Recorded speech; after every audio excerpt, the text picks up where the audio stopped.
அண்மை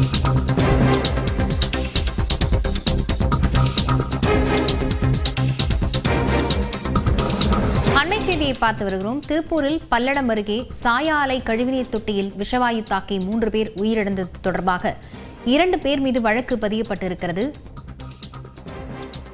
இது தொடர்பான விவரங்களுடன் செய்தியாளர் பாலாஜி பாஸ்கர் இணைந்திருக்கிறார். பாலாஜி பாஸ்கர், என்னென்ன பிரிவுகளின் கீழ் வழக்கு பதியப்பட்டிருக்கிறது?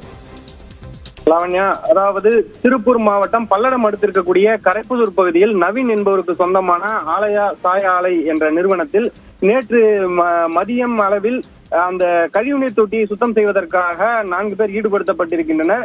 இதில் 3 பேர் அந்த தொட்டியின் உள்ளேயே விஷவாயு தாக்கி மயங்கி விழுந்தனர். மேலும் ஒருவருக்கு லேசான பாதிப்பு ஏற்பட்டது. இதனைத் தொடர்ந்து அவர்கள் 4 பேரையும் மீட்ட அந்த பணிய நிறுவனத்தில் அந்த சாய ஆலையில் இருந்த தொழிலாளர்கள் அவர்களை மருத்துவமனையில் அனுமதிப்பதற்காக கொண்டு செல்லும் வழியில் 2 பேர் உயிரிழந்தனர். அதாவது சரவணன், வேணுகோபால் என்ற 2 உயிரிழந்த நிலையில் மேலும் ஒருவர் இன்று காலை சிகிச்சை பலனின்றி உயிரிழந்தார். ஹரிகிருஷ்ணன் என 3 பேர் உயிரிழந்த நிலையில் சின்னசாமி என்பவர் தொடர்ந்து லேசான சிகிச்சை பெற்று வருகிறார். இந்நிலையில் இந்த சம்பவம் தொடர்பாக வழக்கு பதிவு செய்துள்ள பல்லடம் காவல்துறையினர் அதாவது நிறுவனத்தில் அஜாக்கிரதையாக செயல்பட்டதாகவும் பாதுகாப்பு உபகரணங்கள் இன்றி சுத்தம் செய்யக்கூடிய பணியாளர்களை உள்ளே இறக்கி விஷவாயு தாக்குதலுக்கு காரணமாகியும் உயிரிழப்பை ஏற்படுத்தியது, அஜாக்கிரதையாக செயல்பட்டது உள்ளிட்ட பிரிவுகளின் கீழ் தற்பொழுது சாய ஆலை நிறுவனத்தின் உரிமையாளரான நவீன் மற்றும் அந்த தொழிலாளர்களை அழைத்து வந்த சின்னசாமி என 2 மீது தற்பொழுது வழக்கு பதிவு செய்துள்ளனர்.